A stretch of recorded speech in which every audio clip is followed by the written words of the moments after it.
ദൈവത്തിൻ്റെ മഹത്വം നിറയും വാഗ്ദാന പേടകം, ദൈവജനത്തിനു നേർവഴി കാട്ടും വാഗ്ദാന പേടകം, ഇസ്രായേലിന് ദൈവമൊരുക്കും വാഗ്ദാന പേടകം. വാഗ്ദാന പേടകം, വാഗ്ദാന പേടകം, വാഗ്ദാന പേടകം.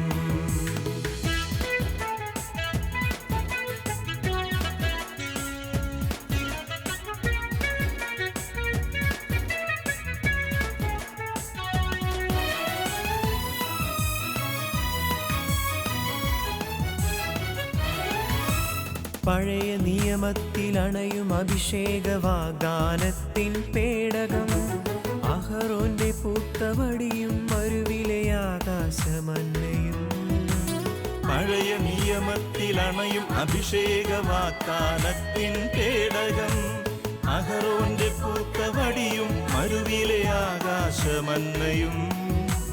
ദൈവത്തിൻ്റെ ഉടമ്പടി നിറയും വാഗ്ദാനത്തിൻ പേടകം, തിരുസാന്നിധ്യം കവിഞ്ഞു നിൽക്കും വാഗ്ദാന പേടകം. വാഗ്ദാന പേടകം, വാഗ്ദാന പേടകം, വാഗ്ദാന പേടകം.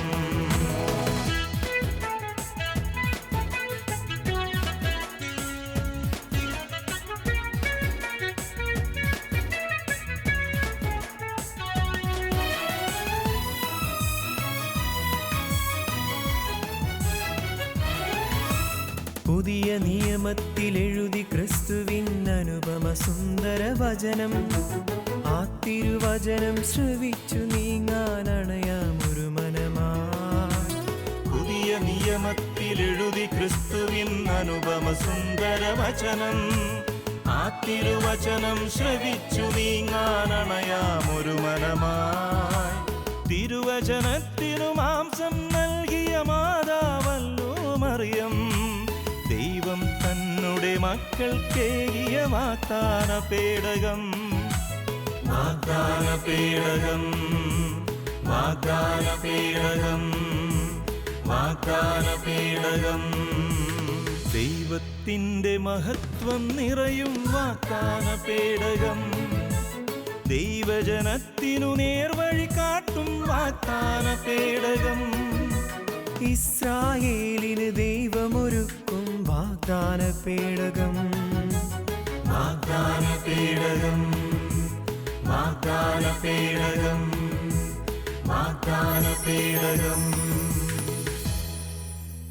പിതാവിൻ്റെയും പുത്രൻ്റെയും പരിശുദ്ധാത്മാവിൻ്റെയും നാമത്തിൽ ആമേൻ. ലോകം മുഴുവനുമുള്ള ഗുഡ്നസ് ടി-വിയുടെ പ്രേക്ഷകർക്ക് ദുബായ് സെൻറ് മേരീസ് മീഡിയ മിനിസ്ട്രിയുടെ പുതിയൊരു എപ്പിസോഡിലേക്ക് സ്നേഹത്തോടെ സ്വാഗതം. ഇന്ന് നമ്മൾ ചിന്തിക്കുന്ന രണ്ട് വിഷയങ്ങളാണ്. ആദ്യമായി നമ്മൾ ചിന്തിക്കുന്നത് മീഡിയ ദൈവവചനത്തിന് വേണ്ടി, അല്ലെങ്കിൽ മീഡിയയിലൂടെ ദൈവവചനം എങ്ങനെ ലോകത്തിലേക്ക് എത്തിക്കാൻ സാധിക്കുന്നു, അതുപോലെ തന്നെ മീഡിയയുടെ ഉപദ്രവങ്ങൾ എന്തെല്ലാമാണ്, പിന്നെ യേശുവിൻ്റെ ഒരു മനോഭാവത്തിൻ്റെ പ്രത്യേകത. ഈ രണ്ട് വിഷയങ്ങളായിരിക്കാം നമ്മളിന്ന് ചുരുങ്ങിയ സമയം കൊണ്ട് നമ്മൾ ചിന്തിക്കുക. ബൈബിളിൽ ദൈവം സംസാരിച്ചു എന്ന് പറയുന്ന ആദ്യത്തെ വചനം വെളിച്ചമുണ്ടാകട്ടെ എന്നാണ്. ദൈവത്തിൻ്റെ ഒരു സ്വരം വചനത്തിലൂടെ ആദ്യം നാം കേൾക്കുന്നത് വെളിച്ചമുണ്ടാകട്ടെ എന്നാണ്. എന്നാൽ ആ വെളിച്ചം നഷ്ടപ്പെടുന്നത് നമ്മൾ പിന്നീട് തുടർന്ന് കാണുന്നുണ്ട്. ഇസ്രായേൽ ജനത്തിനെ ഈജിപ്തിൻ്റെ അടിമത്തത്തിൽ കാണുമ്പോൾ ഫറവോ എന്ന് പറയുന്ന ദൈവഭക്തി ഇല്ലാത്ത, ദൈവഭയമില്ലാത്ത ഒരു ഭരണാധികാരി ഈ ജനത്തെ നയിക്കുമ്പോൾ ദൈവത്തെ പേടിക്കാത്ത ഈ ഭരണാധികാരിയിലേക്ക്, ആ രാജ്യത്തേക്ക് ഇരുട്ട് കിടക്കുന്നതായിട്ട് കാണുന്നുണ്ട്. മഹാമാരികൾ ചെല്ലുന്നതായിട്ട് കാണുന്നുണ്ട്. ദൈവം നഷ്ടപ്പെടുന്ന സമയത്ത് ഇരുട്ട് വ്യാപിക്കുന്നതായിട്ട് നമ്മൾ വചനത്തിൽ കാണുന്നു. അതുപോലെ തന്നെയാണ് യേശു മരിക്കുമ്പോൾ നട്ടുച്ച ഇരുട്ടായി മാറുന്നുണ്ട്. സൂര്യൻ ഇരുണ്ടുപോയി, ഭൂമിയിലെങ്ങും അന്ധകാരമായിരുന്നു. നട്ടുച്ചേനെ ഇരുട്ടാക്കി മാറ്റി ക്രിസ്തുവിൻ്റെ അസാന്നിധ്യം, അഥവാ ദൈവ സാന്നിധ്യമില്ലായ്മ. ഇങ്ങനെ ഇരുട്ട് വരിക എന്ന് പറയുന്നത് ജീവിതത്തിൽ നിന്ന് ഒരു മനുഷ്യനെ ദൈവത്തിൽ നിന്ന് അകറ്റി ദൂരെ കളയുന്ന ഒരു അനുഭവമായിട്ടാണ് നമ്മൾ ബൈബിളിൻ്റെ അടിസ്ഥാനത്തിൽ കാണുക. ഇതേ അവസ്ഥ തന്നെ നമുക്ക് കാണാൻ പറ്റും.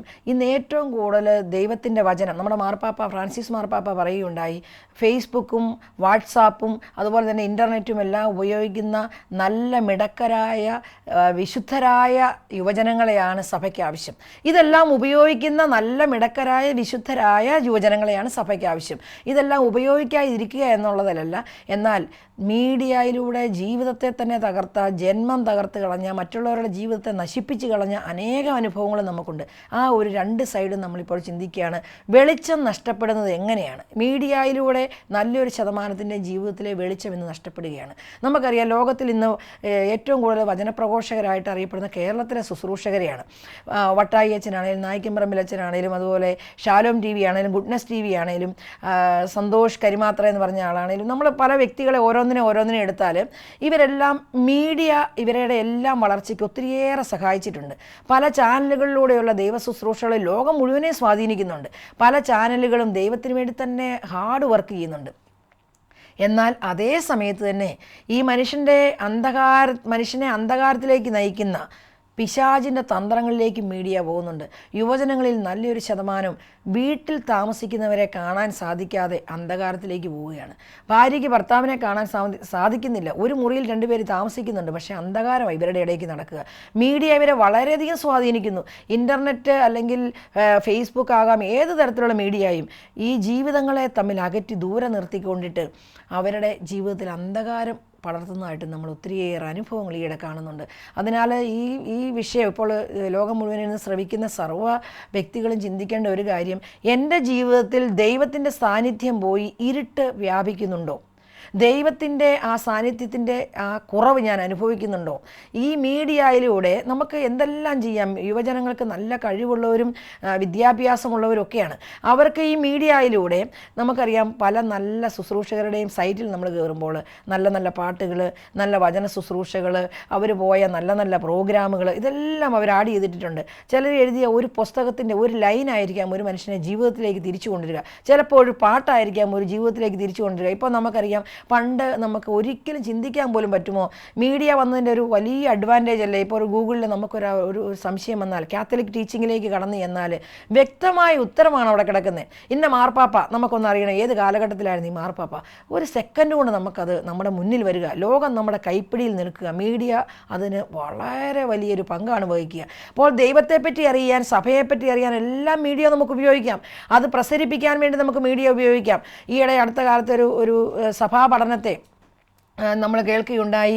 ദൈവഭക്തി പ്രചരിപ്പിക്കുക എന്ന ഒറ്റ കാരണത്താൽ പാപങ്ങളുടെ മോചനവും കടങ്ങളുടെ പൊറുതിയും ദണ്ഡവിമോചനവും നിങ്ങൾക്ക് ലഭിക്കും. അനേകായിരങ്ങൾ പലവിധ പോരായ്മകളും കുറവുകളും ഒക്കെ ഉണ്ടെങ്കിലും ദൈവഭക്തി പ്രചരിപ്പിക്കുന്നുണ്ട്. അത് ഈ മീഡിയയിലൂടെ ഒത്തിരിയേറെ കാര്യങ്ങൾ നടക്കുന്നുണ്ട്. ഓസ്ട്രേലിയയിൽ നടക്കുന്ന ഒരു സംഭവം വിതിൻ സെക്കൻഡിൽ എൻ്റെ കയ്യിലേക്ക് എനിക്ക് കിട്ടുകയാണ്. പ്രാർത്ഥനാ സഹായം കിട്ടുകയാണ്. അവരവിടെ നടത്തിയ നല്ലൊരു പ്രോഗ്രാമിൻ്റെ ക്ലിപ്പ് കിട്ടുകയാണ്. ഇവിടെ നിന്നൊരു പാട്ടിൻ്റെ ക്ലിപ്പ് അങ്ങോട്ട് പോവുകയാണ്. ഇതെല്ലാം മീഡിയയുടെ വലിയ നേട്ടങ്ങളാണ്. യുവജനങ്ങളെ സ്വാധീനിക്കാൻ പറ്റുന്ന നല്ല ഡോക്യുമെൻ്ററികൾ ഉണ്ടാകുന്നുണ്ട്, നല്ല നല്ല പാട്ടുകൾ ഉണ്ടാകുന്നുണ്ട്. എന്നാൽ അത് ഒരു സൈഡിൽ നിൽക്കുമ്പോൾ മറു സൈഡിൽ മീഡിയ ജീവിതത്തെ തകർത്ത് കളയുന്നു, ജീവിതങ്ങളെ തകർത്ത് കളയുന്നു, തരിപ്പണമാക്കി കളയുന്നു. ജീവിതത്തിൻ്റെ നല്ലൊരു ഭാഗവും വെറുതെ സമയം കളയുന്ന, ആവശ്യമില്ലാതെ മീഡിയ ഉപയോഗിച്ചുകൊണ്ടിട്ട് സമാധാനം കളയുന്ന, സ്വസ്ഥത കളയുന്ന, മാതാപിതാക്കന്മാരെ ബഹുമാനിക്കാത്ത, അവരെ തിരിഞ്ഞു നോക്കാൻ സമയമില്ലാത്ത ഒരു യുവജനങ്ങളിലേക്കും ഈ മീഡിയ വളരെ സ്വാധീനം ചെലുത്തുന്നുണ്ട്. വീട്ടിൽ നിൽക്കുന്ന അപ്പനോടോ അമ്മയോടോ സംസാരിക്കാൻ സമയമില്ലാതെ എവിടെയൊക്കെ നിൽക്കുന്ന വ്യക്തികളെ, അറിയാൻ വയ്യാത്ത വ്യക്തികളെ, ഒരിക്കലും കണ്ടിട്ടില്ലാത്ത വ്യക്തികളെ ചാറ്റ് ചെയ്യുകയും അതിനാൽ തന്നെ ജീവിതം നശിക്കുകയും ചെയ്യുന്ന എത്ര കുടുംബങ്ങളെ നമ്മൾ കാണുന്നു, എത്ര പെൺകുട്ടികളെ നമ്മൾ കാണുന്നു, എത്ര ജീവിതങ്ങളെ നമ്മൾ കാണുന്നു. ഇതിൻ്റെ അകത്തെല്ലാം നമ്മൾ ചിന്തിക്കേണ്ട ഒരു മേഖല, നമ്മുടെ ഉത്തരവാദിത്തം. ക്രിസ്തു അവസാനം പറഞ്ഞത് എന്താ നമ്മളോട്? ക്രിസ്തുവിൻ്റെ സ്വർഗാരോഹണത്തിൻ്റെ സമയത്ത് ക്രിസ്തു അപ്പസ്തലന്മാരോട് പറഞ്ഞു, നിങ്ങൾ ലോകമെങ്ങും പോയി സുവിശേഷം അറിയിക്കുവിൻ, എൻ്റെ നാമത്തിൽ പിശാചുക്കളെ ബഹിഷ്കരിക്കുവിൻ, ലോകത്തിൻ്റെ അതിർത്തികൾ വരെ നിങ്ങൾ എനിക്ക് സാക്ഷികളായിരിക്കുവിൻ. ക്രിസ്ത്യാനിയായി ജനിച്ചു ഒരു തോമാന്ന് പേരോ അല്ലെങ്കിൽ ഒരു ജോൺ എന്ന് പേര് കിട്ടിയതുകൊണ്ട് ഒരുത്തൻ ക്രിസ്ത്യാനിയാകണമെന്നില്ല. പലയിടത്തും പല ധ്യാനങ്ങൾ നടത്തുമ്പോഴും പല സെമിനാറുകളിൽ പങ്കെടുക്കുമ്പോഴും പലരോടും ചോദിക്കുമ്പോൾ ഒരു ഗ്രാഹ്യവും വചനത്തെപ്പറ്റി അവർക്കില്ല. അവർക്ക് മാമോദീസ പേരറിയാമെന്നല്ലാണ്ട് അതിനപ്പുറത്തേക്ക് ഒന്നും അറിയില്ല. ഞായറാഴ്ച പള്ളിയിൽ പോയി കഷ്ടി കേൾക്കും. അത് ഏതെങ്കിലും അച്ഛൻ പ്രസംഗിക്കുന്നുണ്ടെങ്കിൽ അവിടെ ഇരുന്ന് ഉറക്കം തൂങ്ങി ആ സംഭവം കേട്ടിട്ട് പോരും. എന്ത് നേടാനാണ്? ക്രിസ്തുവിൻ്റെ അനുയായിയാണെന്ന് പറഞ്ഞുകൊണ്ടിട്ട് നമ്മൾ ജീവിക്കുമ്പോൾ ഈ കാലഘട്ടത്തിൽ ജീവിച്ച മദർ തെരേസ നമുക്ക് മാതൃകയല്ലേ? ലോകം മുഴുവൻ ജീവിച്ചപ്പോൾ തന്നെ വിശുദ്ധി എന്ന് പ്രഖ്യാപിച്ചില്ല. ഇന്നതാണ്ട് സഭ അതിനെ ഊട്ടി ഉറപ്പിക്കുകയല്ലേ? എന്തുകൊണ്ടാണ് നമ്മളിത് ചിന്തിക്കാൻ നമ്മളെ കൊണ്ട് സാധിക്കാത്തത്? അനേകർ മിഷണറികളായിട്ട് ലോകത്തിൻ്റെ നാനാഭാഗങ്ങളിലും പോയിട്ടുണ്ടല്ലോ. അവരുടെ ജീവിതം തന്നെ, ജീവിത സൗകര്യങ്ങൾ നമുക്കറിയാമല്ലോ. മിഷണറി ആയിട്ട് പോകുമ്പോൾ വടക്കേ ഇന്ത്യക്ക് പോയാലും മറ്റ് രാജ്യങ്ങളിലേക്ക് പോയാലും നമ്മുടെ ഭക്ഷണമല്ല, നമ്മുടെ വസ്ത്രമല്ല, നമ്മുടെ ഭാഷയല്ല, ജീവിക്കാൻ നമുക്ക് നന്നായിട്ട് ഉറങ്ങാനൊരു മുറി കാണില്ല. എത്രയധികം അധ്വാനിച്ച് അനേകർ ദൈവത്തെ കൊടുക്കാൻ വേണ്ടി ജീവിതം പണയം വെച്ചു. അവസാനത്തെ ഉദാഹരണമല്ലേ ടോമച്ചൻ. ഇപ്പോൾ നമുക്കറിയില്ല, ഞാനീ പ്രസംഗിക്കുന്ന നിമിഷങ്ങളിലും അച്ഛൻ്റെ അവസ്ഥ എന്നാന്ന് എനിക്കറിയില്ല, എവിടെയാണെന്ന് പോലും നമുക്കറിയില്ല. അച്ഛന് ഭയമില്ലായിരുന്നു മരിക്കാനോ ജീവിക്കാനോ രക്തസാക്ഷിത്വം വരിക്കാനോ. അനേകർ ഇതുപോലെ കിടപ്പുണ്ട്. നമ്മൾ ലോകത്തിൻ്റെ നാനാഭാഗങ്ങളിലും ക്രിസ്തുവിൻ്റെ നാമത്തിന് വേണ്ടി സാക്ഷ്യം വഹിക്കാൻ പോയ പലരുടെയും ചരിത്രം പോലും അറിയില്ല, അവരെവിടെയാണെന്നും അറിയില്ല. പലരും ക്രൂരമായി വധിക്കപ്പെടുന്നുണ്ട്. എന്താണ് അവർക്ക് ഭയമില്ലാത്തത്? യേശു പറഞ്ഞ അതേ വചനം ഇന്നും അവരിൽ അന്വർത്ഥമാകുകയല്ലേ? പത്രോസോ പൗലോസോ യാക്കോബോ യോഹന്നാനോ അന്ത്രയോസോ ഒക്കെ വരിച്ച അതേ രക്തസാക്ഷിത്വം അവർക്ക് ഭയമില്ലാതെ തോമാസ്ലീഹയെ പോലെ അവരും മരിക്കുകയല്ലേ? എന്താണ് നമുക്ക് ചെയ്യാൻ സാധിക്കുക? നമുക്ക് നമ്മുടെ വീട്ടിലിരുന്നു കൊണ്ട് ചെല്ലാമല്ലോ. കരുണയുടെ വർഷമായിട്ട് ഈ വർഷത്തെ പിതാവ് പരിശുദ്ധ മാർപ്പാപ്പ നമുക്ക് വേണ്ടി പ്രഖ്യാപിച്ചിട്ടുണ്ടല്ലോ. സഭ ലോകം മുഴുവൻ കരുണയ്ക്ക് വേണ്ടി പ്രാർത്ഥിക്കുകയല്ലേ? ആരോടാണ് നമ്മൾ കരുണ കാണിക്കേണ്ടത്? നമ്മുടെ മുന്നിൽ വരുന്ന ബലഹീനരായവരോട്, പാപികളോട്, നമ്മൾ ദൈവത്തെ അറിയാത്തവരോടെല്ലാം നമ്മൾ കരുണ കാണിക്കണം. ആ നിമിഷങ്ങളിലേക്ക് കടന്നു ചെല്ലുമ്പോഴാണ് ദൈവത്തിൻ്റെ കരുണ നമ്മുടെ മേൽ പ്രതിഫലിക്കുന്നതായിട്ട് നമുക്ക് മനസ്സിലാകും. അതുകൊണ്ടല്ലേ മദർ തെരേസയെ കരുണയുടെ വർഷത്തിൽ തന്നെ വിശുദ്ധിയായി പ്രഖ്യാപിക്കാൻ വേണ്ടി ഉള്ള അവസരം ഒരുങ്ങുന്നത്? എത്ര വലിയ അനുഗ്രഹമാണിതെല്ലാം. ആ സ്നേഹത്തിൻ്റെ പ്രതീകമായിട്ടാണ് നമ്മൾ ഈ കരുണയൊക്കെ കാണേണ്ടത്. അതുകൊണ്ട് യുവജനങ്ങൾ ഈ ശുശ്രൂഷ ആരെങ്കിലുമൊക്കെ കേൾക്കുന്നുണ്ടെങ്കിൽ വലിയ ആഗ്രഹത്തോടെ പ്രാർത്ഥനയോടെ ഞാൻ പറയുകയാണ്. ഞങ്ങളീയിടെ പഠിച്ച ഒരു വിഷയത്തിൻ്റെ ഒരു ക്ലാസ്, അഗസ്റ്റിൻ പാംബ്ലാനി അച്ഛൻ ശാസ്ത്രത്തിൽ ഡോക്ടറേറ്റ് എടുത്ത അദ്ദേഹത്തിൻ്റെ ഒരു വലിയ ക്ലാസ്സിൻ്റെ അകത്ത് ഞങ്ങളിങ്ങനെ അത്ഭുതത്തോടെ ഒരു സംഭവം കേട്ടു.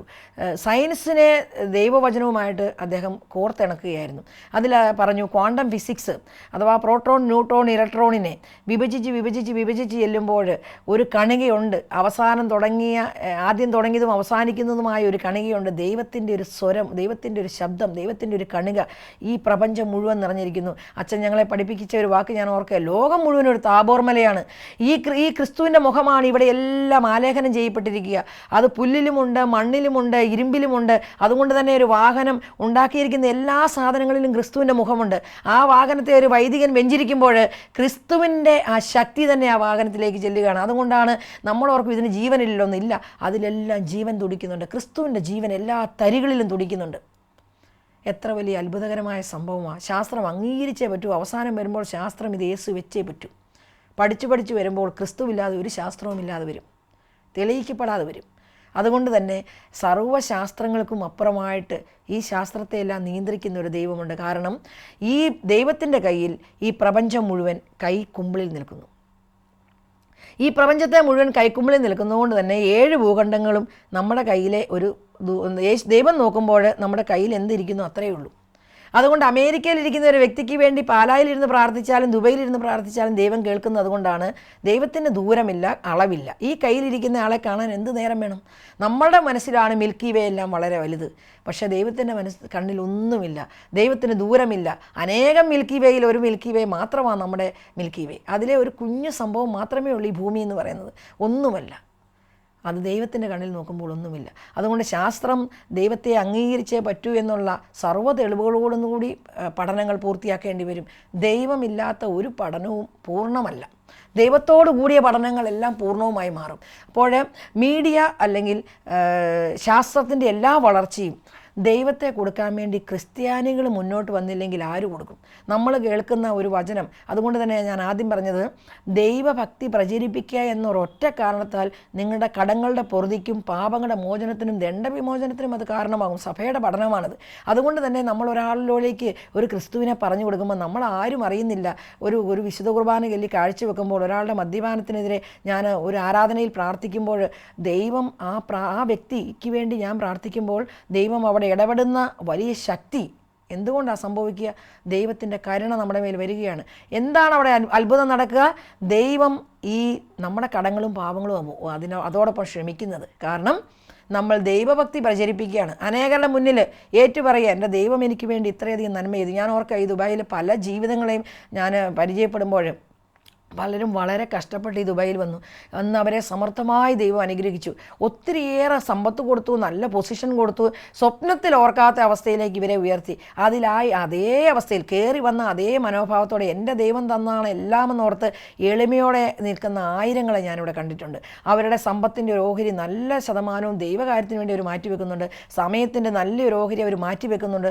ദൈവത്തിന് വേണ്ടി ഒന്നിച്ചിരുന്ന് പ്രാർത്ഥിക്കുന്നു. ദൈവത്തെ എങ്ങനെ മറ്റുള്ളവർക്ക് കൊടുക്കാമെന്ന് ചിന്തിക്കുന്ന ഒരു നല്ല പറ്റത്തിനെ ഈ ദുബായിൽ ഈ മരുഭൂമിയിൽ ഞാൻ കണ്ടിട്ടുണ്ട്. ഒരുപക്ഷെ ഞാൻ വിശ്വസിക്കുകയാണ് അങ്ങനെയുള്ള ആൾക്കാരുടെ ആ തീക്ഷ്ണമായ ആഗ്രഹം, സ്നേഹം, ദൈവത്തോടുള്ള കടപ്പാട്, നന്ദിയായിരിക്കാം ഈ മരുഭൂമിയെ ദൈവം മലർവാടി പോലെ നിർത്തിയിരിക്കുന്നത്. Praise the lord. ദൈവത്തിൻ്റെ വലിയ സ്നേഹം കൊണ്ട്, ദൈവത്തിൻ്റെ വലിയ കൃപ കൊണ്ട് എന്നെ നിറച്ചല്ലോ എന്ന് ഓർക്കുമ്പോൾ ആ സ്നേഹം എങ്ങനെ പകരാതിരിക്കാൻ നമുക്ക് സാധിക്കും? ദൈവം നിന്നെ അനുഗ്രഹിച്ചു മടുത്തു എന്ന് പറയുന്നില്ലാത്തത് കൊണ്ട് തന്നെ ദൈവം നൽകിയ അനുഗ്രഹങ്ങളെ മറ്റുള്ളവർക്ക് എങ്ങനെ പങ്കുവെക്കാതിരിക്കാനാകും? ആയിരങ്ങളുടെ മുന്നിൽ, പതിനായിരങ്ങളുടെ മുന്നിൽ ഒരാളെയും കിട്ടിയില്ലെങ്കിലും ഒറ്റയ്ക്കിരുന്ന് ദൈവമേ അങ്ങ് ചെയ്ത എല്ലാ കരുണയും ഓർത്ത്, നന്മയെ ഓർത്ത്, ദൈവം എൻ്റെ ജീവിതത്തിൽ ചെയ്ത സഹനങ്ങളെ ഓർത്ത് എല്ലാം ഞാൻ പ്രാർത്ഥിക്കുന്നു. ഞാനിത് ഓസ്ട്രേലിയ എന്ന് പറയുന്ന ഭൂഖണ്ഡത്തിന് വേണ്ടി പ്രാർത്ഥിക്കുന്നു. അമേരിക്ക എന്ന് പറയുന്ന നമ്മുടെ ഭാര്യയും മക്കളും കുഞ്ഞുങ്ങളും ജോലിയും മാത്രമല്ല, അതിനപ്പുറത്തേക്ക് 7 ഭൂഖണ്ഡങ്ങളിലും ക്രിസ്തുവിൻ്റെ സുവിശേഷം എത്തുവാൻ, അവിടെ സുവിശേഷമായി പോയിരിക്കുന്നവർക്ക് പിടിച്ചു നിൽക്കാൻ കൃപ കിട്ടുന്നതിനെല്ലാം വേണ്ടി നമ്മൾ പ്രാർത്ഥിക്കുമ്പോൾ, പക്ഷേ ഒരു മുറിയിലിരുന്ന് ഒറ്റയ്ക്ക് കൊന്ത ചെല്ലുമ്പോൾ അത് കാണുന്ന ഒരു ദൈവത്തെ നമ്മൾ കാണണം. ആയിരങ്ങളുടെ മുന്നിൽ പ്രസംഗിക്കുന്നേക്കാളും ഫലം ചിലപ്പോൾ അവിടെ ഉണ്ടായെന്നിരിക്കാം, നമുക്കറിയില്ല. അതുകൊണ്ട് തന്നെ ഒരു മിനിറ്റ് കിട്ടിയാൽ ദയവായി സ്ത്രീജനങ്ങൾ, നമുക്ക് ഒത്തിരിയേറെ സമയമുണ്ട്. നാട്ടിലെ പല അമ്മമാരും വീട്ടിൽ ജോലി ഇല്ലാതിരിക്കുന്ന പലരുമുണ്ട്. അവർ സീരിയൽ കണ്ട് കരഞ്ഞ് സമയം കളയാതെ ദൈവത്തിൻ്റെ കരുണയുടെ വർഷം പ്രഖ്യാപിച്ചിരിക്കുന്ന ഈ സമയത്ത് ഒരു കരുണക്കൊന്ത, ഒരു 4 എണ്ണം 5 എണ്ണം ഒരു ദിവസം ചെല്ലാൻ പറ്റുമെങ്കിൽ, വിശ്വാസ പ്രമാണം 5 എണ്ണം ചെല്ലാൻ പറ്റുമെങ്കിൽ നിങ്ങൾ പ്രാർത്ഥിക്കൂ. ദൈവവചനം അറിയാത്തവരിലേക്ക് വചനം ചെല്ലാൻ, ദുശീലങ്ങൾക്ക് അടിമപ്പെട്ട് ക്രിസ്തീയ വിശ്വാസം നഷ്ടപ്പെട്ടവർ തിരിച്ചു വരുവാൻ, സഭയെ വെറുക്കുന്നവർ തിരിച്ചു വരുവാൻ നിങ്ങൾ പ്രാർത്ഥിച്ചു നോക്കൂ. അത്ഭുതങ്ങൾ സംഭവിക്കും. കരുണയുടെ കവാടം തുറന്നു കിടക്കുന്നു. നമുക്ക് അതിലൂടെ പ്രവേശിക്കുവാൻ വേണ്ടി നമുക്ക് ജ്ഞാനമുണ്ട്, പക്ഷെ അറിയാത്ത എത്ര പേരുണ്ട്? ആ ജ്ഞാനം കൊണ്ട് നിറയ്ക്കണമേ. അതാണ് ഞാൻ ആദ്യം പറഞ്ഞത്. വെളിച്ചം നഷ്ടപ്പെട്ടാൽ ഇരുട്ടാവും. ഇരുട്ടായാൽ ജ്ഞാനമില്ല. പഠിച്ചു എന്ന് കരുതി ഒരാൾ MPhil പഠിച്ചു, അല്ലെ ഡബിൾ MA ഉണ്ടെന്ന് പറഞ്ഞാലും ഇവൻ്റെ ജ്ഞാനം ഇല്ലായ്മ ഇവനെ ഇരുട്ടിലാക്കും. നമ്മൾ എത്രയോ പേരുടെ ജീവിതം കണ്ടിരിക്കുന്നു. എല്ലാ സാഹചര്യവും ഉണ്ട്. അവന് പണമുണ്ട്, സ്വാധീനമുണ്ട്, സൗന്ദര്യമുണ്ട്, അറിവുകളെല്ലാം ഉണ്ട്. പക്ഷെ അവന് ഇരുട്ടില്ല, അവന് സമാധാനമില്ല. അവൻ്റെ കൂടെ നടക്കുന്നവരെ ഇരുട്ടിക്കൊണ്ടേ അവൻ കൊണ്ടേ ഉരുട്ടിയിടും. എങ്ങനെയാണെങ്കിലും കൂടെ നിൽക്കുന്നവരെ നശിപ്പിക്കും. അതേസമയം ചിലർക്ക് വിദ്യാഭ്യാസം ഒന്നും ലോകത്തിൻ്റെ കണ്ണിലില്ല, പക്ഷെ അവനും വെളിച്ചമായിരിക്കും, അവൻ്റെ കൂടെ നടക്കുന്നവർക്കും വെളിച്ചം കൊടുക്കും. അതുകൊണ്ട് തന്നെ നമുക്ക് ആഗ്രഹിക്കാം, നമുക്ക് പ്രാർത്ഥിക്കാം. പണ്ട് ജപമാല തുടങ്ങുന്നതിന് മുമ്പ് നമ്മുടെ കാർന്നവന്മാരൊക്കെ പ്രാർത്ഥിച്ചൊരു പ്രാർത്ഥനയുണ്ട്. റുകാതമ്പുരാനെ എഴുന്നള്ളി വരണമേ, അങ്ങേ വെളിവിൻ്റെ കതിരുകൾ ആകാശത്ത് നിന്ന് അയക്കണമേ, അഗതികളുടെ പിതാവേ, ദാനങ്ങൾ നൽകുന്നവനെ, ഹൃദയത്തിൻ്റെ പ്രകാശമേ എഴുന്നള്ളി വരണമേ. അതിൻ്റെ തുടർച്ചയായി നമ്മൾ കേൾക്കുന്നുണ്ട്, അങ്ങേ കൂടാതെ മനുഷ്യരിൽ ദോഷമല്ലാതെ ഒന്നുമില്ല. ഉള്ളത് കഴുകണമേ, വാടിപ്പോയി നനയ്ക്കണമേ, മുറിവേറ്റത് സുഖപ്പെടുത്തണമേ, കടുപ്പമുള്ളത് മയപ്പെടുത്തണമേ. പണ്ടത്തെ ആ പ്രാർത്ഥന ഒരുപക്ഷെ നമ്മൾ ഇന്ന് പ്രാർത്ഥിക്കുന്നില്ല, പലരും മറന്നും പോയി. എങ്കിലും നമുക്ക് പ്രാർത്ഥിക്കാം. ആ പരിശുദ്ധാത്മാവിൻ്റെ വെളിച്ചം, ജ്ഞാനം കൊണ്ട് ദൈവമേ ഞങ്ങളെ നിറയ്ക്കണമേ. ഈ ലോകം നശിക്കാൻ നമ്മൾ ആഗ്രഹിക്കില്ല. ഒരാൾ, നമ്മളെ അറിയുന്ന ഒരു വ്യക്തിയും നമ്മൾക്ക് ക്രിസ്തുവിനെ പകർന്നു കൊടുക്കാനുള്ള സമയം നമ്മളായിട്ട് ഉപയോഗിച്ചില്ലെങ്കിൽ, ഒരാൾ നഷ്ടപ്പെട്ടാൽ ആ ആത്മാവിനോടുള്ള സമാധാനം നമ്മളും കൂടി പറയേണ്ടി വരും. അതുകൊണ്ട് അനേകരിലേക്ക് ക്രിസ്തുവിനെ കൊടുക്കുന്നവരായിട്ട് നമുക്ക് മാറാം. നമുക്ക് മീഡിയകളെല്ലാം, അറിവുള്ള കുട്ടികൾ, മീഡിയ ഉപയോഗിക്കുന്ന കുഞ്ഞുങ്ങൾ, നിങ്ങളുടെ മെസ്സേജിലൂടെ, നിങ്ങളുടെ ഒരു ഷെയറിങ്ങിലൂടെ ഒരു കുട്ടിയെ നിങ്ങൾ നേടിയെടുത്താൽ, ഞാൻ പറയുന്നു മക്കളെ, നിങ്ങൾ അനേകം കോടി രൂപ ഒരാളെ കൊടുക്കുന്നേക്കാളും വലിയ നേട്ടമായിരിക്കും ഒരാത്മാവിനെ നിങ്ങൾ നേടിയാൽ. അതുകൊണ്ട് തന്നെ കഴിവുള്ള, കപ്പാസിറ്റിയുള്ള, ജ്ഞാനമുള്ള കുട്ടികൾ, ഓരോ കുഞ്ഞുങ്ങളെയും ദൈവത്തിലേക്ക് അടുപ്പിക്കുവാൻ വേണ്ടി മീഡിയ ഉപയോഗിക്കണം. ഈ മീഡിയ വളരെ സ്വാധീനമുണ്ട്. പ്രത്യേകിച്ച് നമ്മുടെ TV ഒക്കെ അനേകരെ സ്വാധീനിക്കുന്നുണ്ട്. അവർക്കെല്ലാം വേണ്ടി നമ്മൾ പ്രാർത്ഥിക്കണം. ആയിരങ്ങളെ നേടുവാൻ ഇനിയും ദൈവം മിഷണറിമാരെ ലോകത്തിൻ്റെ നാനാഭാഗത്തേക്കും കേരളത്തിൽ നിന്ന് നയിക്കാൻ വേണ്ടി നമുക്ക് പ്രാർത്ഥിക്കണം. അതുപോലെ തന്നെ ഈ മണലാരണ്യത്തിൽ ദുബൈയിൽ നിന്ന് നല്ല ടീം വർക്കോടുകൂടി അനേകം മിഷണറിമാരുണ്ടാകാൻ വേണ്ടി പ്രാർത്ഥിക്കണം. പ്രവാസ ജീവിതങ്ങളോട് മുഴുവൻ ദൈവത്തിൻ്റെ കരുണ ഉണ്ടാകുന്നതിന് വേണ്ടി പ്രാർത്ഥിക്കണം. അങ്ങനെ നമുക്ക് വെറുതെ കളയുന്ന സമയം ദൈവത്തിനോട് കൂടിയായിരിക്കാം, ദൈവത്തോട് പ്രാർത്ഥിക്കാം. ഇനി അടുത്തതായിട്ട് നമ്മൾ ചിന്തിക്കുന്ന ഇന്നത്തെ വിഷയം, യേശുവിൻ്റെ ഒരു മനോഭാവത്തെ പറ്റിയാണ്. വിശുദ്ധ മർക്കോസിൻ്റെ സുവിശേഷം 5-ാം അധ്യായത്തിൽ നമ്മളൊരു സംഭവം കാണുന്നുണ്ട്. ജയറോസിൻ്റെ പുത്രിയെ സുഖപ്പെടുത്താൻ പോകുന്ന ക്രിസ്തു, ശിഷ്യന്മാരും അവിടുത്തെ ആൾക്കാരും കൂടെ കൂടി ഓടി വരികയാണ്. അവിടുത്തെ ഒരു സമൂഹ പ്രമാണിയാണ് ജയറോസ്. പള്ളിയിലെ വലിയ സ്ഥാനമുള്ള ഒരാളാണ് ജയറോസ്, സമ്പന്നനാണ്. അങ്ങനെ ഒരു വ്യക്തിയുടെ കുടുംബത്തിലേക്ക് ഒരു രോഗം വന്നു, ആ കൊച്ചു മരിക്കാൻ കിടക്കുക. പെട്ടെന്ന് വരണം ഗുരു, നീ വന്നു കഴിഞ്ഞാൽ അത്ഭുതം സംഭവിക്കും, ആ കുട്ടി രക്ഷപ്പെടും. അതൊന്ന് പറയാൻ വേണ്ടി ശിഷ്യന്മാരൊന്നും യേശു അവരോട് പോകാൻ വേണ്ടി റെഡിയാകുകയാണ്. ഈ യേശു പോകുന്ന സമയത്തുണ്ടായ ഒരു സംഭവത്തെ മർക്കോസിൻ്റെ സുവിശേഷങ്ങളെ തിയോളജിയിൽ ഒരു വാക്ക് ഉപയോഗിക്കുന്നത് സാൻഡ്വിച്ച് മോഡൽ സുവിശേഷം. ഒരു കഥയിൽ മറ്റൊരു കഥ ചേർത്ത് മേക്ക് ചെയ്യുന്നതിൻ്റെ പേരാണ് സാൻഡ്വിച്ച് മോഡൽ. ഇതിൻ്റെ ഇടയ്ക്ക് നടക്കുന്ന മറ്റൊരു കഥയാണ് നമ്മൾ ചിന്തിക്കുക. ഇങ്ങനെ നമ്മൾ തന്നെ നമ്മുടെ ഭാവനയിലേക്ക് കൊണ്ടുവരാം. യേശുവും ശിഷ്യന്മാരും കുറച്ച് സമൂഹ പ്രമാണികളെല്ലാം കൂടെ യേശുവിനെയും കൊണ്ട് പോകുന്ന സമയത്ത് ജയറോസിന് ഞാൻ ആദ്യമേ തന്നെ പറഞ്ഞു 2-3 സ്റ്റാറ്റസ് ഉണ്ട്. 1, അയാൾ സമ്പന്നനായിരുന്നു. 2, അത് സഭയുടെ അധികാരിയാണ്, സമൂഹത്തിലെ ഒരു പ്രമാണിയാണ്, കോടീശ്വരനായ ഒരു വ്യക്തിയാണ്. അപ്പോൾ ഇങ്ങനെയുള്ള ഒരു മനുഷ്യൻ്റെ വീട്ടിലേക്ക് ഒരു വലിയ പ്രതിസന്ധി പെട്ടെന്ന് വരാൻ പോകുമ്പോൾ എല്ലാവരും കൂടെ നിർബന്ധിച്ച് വേഗം കൊണ്ടുപോകുന്ന സമയത്ത് വേറൊരു സംഭവം ഇതിൻ്റെ ഇടയ്ക്ക് കയറി വരുന്നുണ്ട്. ഒരു രക്തസ്രാവ സ്ത്രീയെ, അവളെപ്പറ്റിയും ബൈബിളിൽ ഇതുപോലെ തന്നെ പറയുന്നുണ്ട്. ഓപ്പോസിറ്റാണ് അവളുടെ സ്വത്ത് മുഴുവൻ ചികിത്സയ്ക്ക് വേണ്ടി തീർത്തിരുന്നു. അപ്പോൾ ദരിദ്രയായി. സമ്പന്നയ്ക്ക് പകരം നേരെ ഓപ്പോസിറ്റ് ദരിദ്രയായി. അവൾക്ക് യഹൂദ നിയമം അനുസരിച്ച് ഈ രോഗമുള്ളതിനാൽ തന്നെ അവൾ അശുദ്ധയാണ്. അപ്പോൾ സമൂഹത്തിൽ ഒരു വിലയുമില്ല. 3, അവൾക്ക് ആ സഭയുടെ ഒരു അധികാര സ്ഥാനമോ ഒന്നും ഉള്ളതായിട്ട് നമുക്ക് അവിടെ ബൈബിളിൽ ഒരിടത്തും കാണുന്നില്ല. അപ്പോൾ ഈ ഒരാൾ എല്ലാം ഹൈ പൊസിഷനിലാണെങ്കിൽ മറ്റേയാൾ ഒന്നുമല്ലാത്ത അവസ്ഥയിലാണ്. ഈ 2 പേരെ ഒന്നിച്ച് ചേർക്കുന്ന ഒരു ഉപമയാണ് അവിടെ കാണുക, സംഭവമാണ് അവിടെ കാണുക. ഉപമയല്ല, സംഭവമാണ് അവിടെ കാണുക. എന്നിട്ട് എന്താണ് സംഭവിക്കുക? യേശു ഇങ്ങനെ നല്ല സ്പീഡിൽ പോകുന്ന സമയത്ത് ഈ പാവപ്പെട്ട സ്ത്രീക്ക് പറയാനൊന്നും പറ്റത്തില്ല. ഈ ജനങ്ങളുടെ ഇടയ്ക്ക് അവൾ പയ്യെ പോയി ആ വസ്ത്രത്തിലൊന്ന് തൊട്ടതായിട്ടാണ് ബൈബിളിൽ എഴുതുക. വളരെ പയ്യെ ഒന്ന് പോയി തൊട്ടു. ക്രിസ്തു അവിടെ നിന്നു എന്ന് വചനം എഴുതുന്നു. അവളുടെ ആരും കേൾക്കാത്ത നിശ്വാസത്തെ കേട്ട ക്രിസ്തു അവിടെ നിന്നു. അവിടെ നിന്നിട്ട് വെറുതെ നിൽക്കുകയല്ല ചെയ്തത്, നിന്നിട്ട് പിന്നെ വർത്തമാനം പറഞ്ഞ് നിൽക്കുക. ശിഷ്യന്മാർക്ക് ഒരു പക്ഷേ ഒരു കാരണവശാലും ഇഷ്ടപ്പെട്ടിട്ടില്ലെന്ന് തന്നെ അടുത്ത വാക്കുകളിൽ നിന്ന് നമുക്ക് മനസ്സിലാക്കാൻ പറ്റും. അത് നമുക്കാണെങ്കിലും ഇഷ്ടപ്പെടുകയില്ല. നമ്മളിവിടുത്തെ ഏറ്റവും വലിയൊരു പ്രമാണിയുടെ വീട്ടിലോട്ട് ഇവിടുത്തെ ഒരു നല്ല ധ്യാനഗുരു വന്നപ്പോൾ അവിടെ മരിക്കാൻ കിടക്കുന്ന കൊച്ചിനെ ഒന്ന് ഈ അച്ഛൻ പ്രാർത്ഥിച്ചാൽ സുഖപ്പെടുമെന്ന് കരുതിയിട്ട് ഓടിക്കൊണ്ടുപോകുന്നതിൻ്റെ ഇടയ്ക്ക് സാധാരണക്കാരൻ ഒരുത്തം വന്നിട്ട് അവിടെ തൊട്ട് വർത്തമാനം പറഞ്ഞൊക്കെ നിന്ന് കഴിഞ്ഞാൽ നമ്മൾ ഓർക്കും, അയ്യോ ഈ സമയം പോകുന്നതനുസരിച്ച് അവിടെ വലിയ ദുരന്തം ഉണ്ടാവും, പെട്ടെന്ന് പോകാമെന്ന് നമ്മളും പറയും. അതേ മനോഭാവം ശിഷ്യന്മാർക്കും. അവർ പറഞ്ഞ് ഇങ്ങനെ സമയം കളയണ്ട എന്നുള്ള അവരുടെ വാക്കുകൾ കിടപ്പുണ്ട്. അപ്പോൾ യേശു അവിടെ നിന്നിട്ട് എന്താ ചോദിക്കുക? എന്നിൽ നിന്ന് മകളെന്ന് വിളിച്ചിട്ട് പറയുകയാണ്, എന്നിൽ നിന്ന് ശക്തി പുറപ്പെട്ടിരിക്കുന്നു, എന്നെ ആരാണ് സ്പർശിച്ചത്? ശിഷ്യന്മാർക്ക് ചിരി വന്നു. ഈ ജനം മുഴുവൻ ഇടിച്ചു കൂടുന്നതിൻ്റെ ഇടയ്ക്ക് ഇതെക്കൊണ്ട് ചോദ്യം ചോദിച്ച് സമയം കളയാവോ കർത്താവേ എന്നുള്ളതാണ് അവിടെ ധ്വനി. എന്നാൽ ക്രിസ്തു പറഞ്ഞു, എന്നിൽ നിന്ന് ശക്തി പുറപ്പെട്ടിരിക്കുന്നു. അപ്പോൾ അവൾക്കൊന്നും ഒളിക്കാൻ പറ്റിയില്ല. അവൾ ദൈവത്തിൻ്റെ ആ സ്വരത്തിൻ്റെ മുന്നിൽ സത്യം പറയുമ്പോൾ മകളെ എന്ന് വിളിച്ചുകൊണ്ട് അവളെ സുഖപ്പെടുത്താൻ വേണ്ടി സമയം കണ്ടെത്തിയ ഒരു ക്രിസ്തുവിനെ നമ്മളിവിടെ കാണുന്നുണ്ട്. നമ്മൾ പലപ്പോഴും ഇങ്ങനെയാണ്, പല പ്രമാണികളുടെ കേസിലേക്ക് ഓടുന്നത് കൊണ്ട്, നല്ല സ്പീഡിൽ പോകുന്നത് കൊണ്ട്, പലവിധമായ ഉന്നതമായ പൊസിഷനിലേക്കുള്ള ചിന്തകളുമായിട്ട് ഓടുന്നത് കൊണ്ട് ഈ ചെറു നിശ്വാസം, പാവപ്പെട്ടവൻ്റെ കണ്ണീര്, നമ്മൾ ചിന്തിക്കാത്തവൻ്റെ സ്വരം കേൾക്കാൻ നമുക്ക് പറ്റില്ല. ഇവരെ ഒന്നും നമുക്ക് കാണാൻ നേരമേ കിട്ടില്ല. നമ്മൾ വളരെ സ്പീഡിൽ പോകും. പക്ഷേ ക്രിസ്തു പലയിടത്തും ബൈബിളിൽ നിൽക്കുന്നുണ്ട്.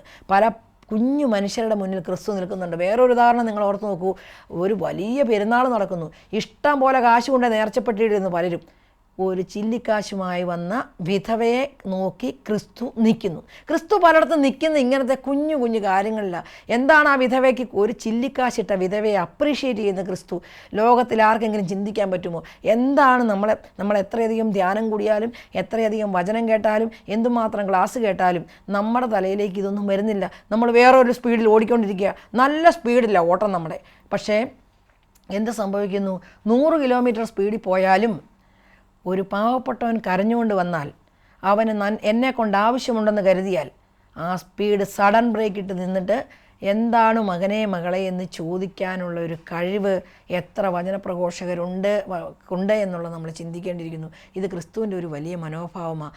ഏത് പ്രതിസന്ധിയിൽ കൂടെ പോകുന്നവനെയും, ഏത് ഇല്ലായ്മയുള്ളവനെയും, ഏത് രോഗിയെയും, സമൂഹം തഴഞ്ഞവനെയും, അനാഥരെയും, വിധവകളെയും എല്ലാം നോക്കുന്ന ക്രിസ്തു, കരുണയോടെ കാണുന്ന ക്രിസ്തു. ഈ കരുണയുടെ വർഷത്തിൽ നമുക്ക് ചിന്തിക്കാം, ക്രിസ്തുവിൻ്റെ ആ മനോഭാവം നമ്മളിലേക്ക് കടന്നു വരണം. ഏത് സ്പീഡിൽ, ഏത് പ്രമാണിയുടെ അടുത്തേക്ക് പോയാലും ഒരു പാവപ്പെട്ടവൻ്റെ നിശ്വാസം നിശ്വാസം, ആരും കേൾക്കാത്ത നിശ്വാസം കേട്ട് നിൽക്കാൻ വേണ്ടി നമുക്ക് സാധിക്കണം. ഏത് സ്പീഡിനേക്കാളും വലുത് ആ നിൽപ്പ്. ആ നിന്നിട്ട് അവരുടെ വേദന തീർക്കാൻ, അവരോടൊന്ന് സംസാരിക്കാൻ, അവരുടെ പ്രശ്നമൊന്ന് കേൾക്കാൻ, ദൈവം നിന്നെ രക്ഷിക്കുമെന്നൊന്ന് പറയാൻ, ഒരാശ്വാസവാക്ക് പറയാൻ നമുക്ക് സാധിക്കണം. പിതാവായ ദൈവം, പുത്രനായ ക്രിസ്തു, പരിശുദ്ധാത്മാവായ ദൈവം, ഇത് മൂന്നും നിറഞ്ഞു നിൽക്കുന്ന ഒരു സ്നേഹമുള്ള വ്യക്തിക്കേ ഉള്ളൂ ഈ വക സ്വരങ്ങൾ കേൾക്കാൻ പറ്റൂ. ചെറിയ സ്വരമാണ് അതൊരു ചെറിയ സ്വരമാണ്. ആ സ്വരത്തെ കേൾക്കണമെങ്കിൽ കാതുകൾ അതുപോലെ തുറന്നേ പറ്റൂ. ഏലിയ കേട്ട പോലെ. ഏലിയ 1 രാജാക്കന്മാർ 17 ഏലിയ ഒരു സ്വരം കേൾക്കുന്നുണ്ട്. മൃദുസ്വരം എന്ന് അതിലെഴുതിയിരിക്കുക. വലിയ ഇടിമുഴക്കത്തിൻ്റെ അകത്തൊന്നും കേട്ടില്ല, വലിയ ഗംഭീരമായ ശബ്ദത്തിൻ്റെ അകത്തൊന്നും കേട്ടില്ല. പിന്നെ ശാന്തമായ ഒരു സ്വരം ഏലിയ നീന്തെടുക്കുക. അവിടെയാണ് ഏലിയയുടെ ഉത്തരം വരുന്നത്. കർത്താവെ, അങ്ങയെപ്പറ്റിയുള്ള തീഷ്ണതയാൽ ഞാൻ ജ്വലിക്കുകയാണ്. ആ ഒരു ജ്വലനം, ആ ഒരു സ്നേഹത്തിലെ ജ്വലനം. പൗലോസ്ലീഹ പറഞ്ഞ പോലെ ഈ സ്നേഹം ഒരിക്കലും മറ്റുള്ളവരെ വെറുക്കുന്നതല്ല, മറ്റുള്ളവരെ തളർത്തുന്നതല്ല, മറ്റുള്ളവർക്കെതിരെ തിന്മ നിരൂപിക്കുന്നതല്ല. ആർക്കുമെതിരെ തിന്മ നിരൂപിക്കാതെ എല്ലാവരെയും കരുതുന്ന ഒരാളെ ക്രിസ്തുവിലേക്ക് അടുപ്പിക്കാൻ എനിക്ക് എങ്ങനെ സാധിക്കുമെന്ന് ചിന്തിക്കുന്ന സ്നേഹം കൊണ്ടും കരുണ കൊണ്ടും ദൈവം നമ്മളെ നിറയ്ക്കട്ടെ. പരിശുദ്ധാത്മാവ് അതിനുവേണ്ടി നമുക്ക് പ്രാർത്ഥിക്കാം. പണ്ട് മറന്നുപോയ ആ പ്രാർത്ഥന, റൂകാതമ്പുരാനെ എഴുന്നള്ളി വരണമേ, അങ്ങേ വെളിവിൻ്റെ കതിരുകൾ എന്നിലേക്ക് അയക്കണമേ. ഈ വെളിവില്ലാതെ മനുഷ്യർ ദോഷമല്ല, അതൊന്നുമില്ല. നമ്മൾ പഠിച്ചത് അല്ല പ്രശ്നം, അല്ലെ നമ്മുടെ ഡിഗ്രി അല്ല പ്രശ്നം, നമ്മുടെ സമ്പത്തല്ല പ്രശ്നം. ദൈവം തരുന്ന ഒരു ജ്ഞാനമില്ലെങ്കിൽ ഒത്തിരിയേറെ അനുഭവങ്ങൾ നമ്മൾ കാണുന്നുണ്ട്.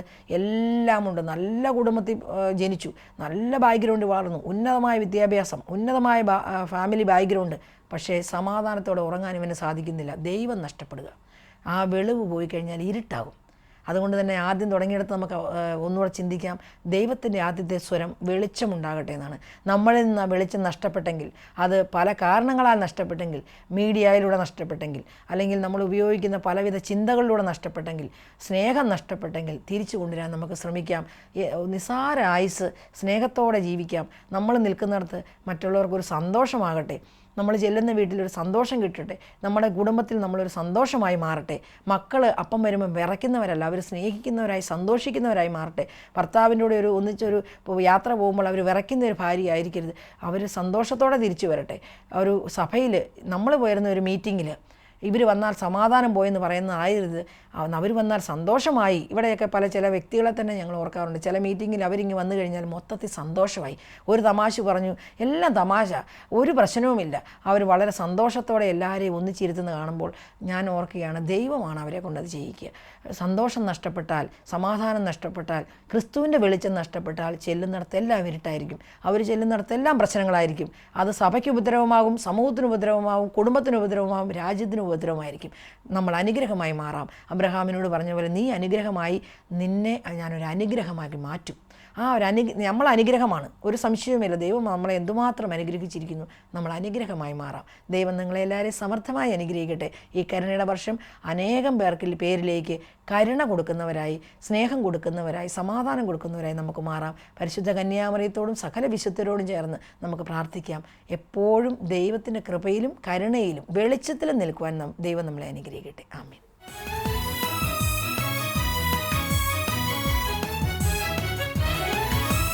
പഴയ നിയമത്തിലണയും അഭിഷേക വാഗ്ദാനത്തിൻ പേടകം, അഹറോന്റെ പൂത്തവടിയും മരുവിലെ ആകാശമന്നയും.